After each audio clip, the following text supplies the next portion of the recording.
Mac-11 submachine gun found in abandoned car trunk.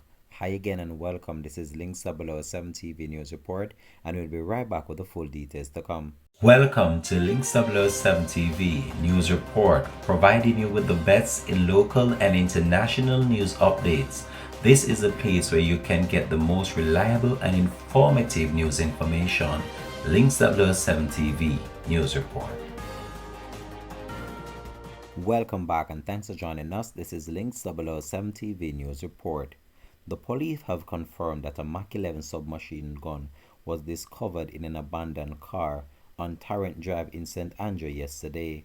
The police said that the weapon was found in a pillowcase in the trunk of the car, according to a police report. No one has been arrested in connection with the seizure.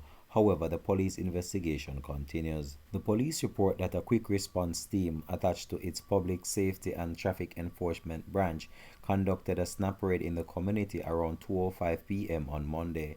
They stated that the team searched an abandoned Toyota Corolla motor car and found the illegal gun loaded with 10 9mm rounds of ammunition. The police investigation continues. This has been Link 007 TV News Report. Thanks for watching.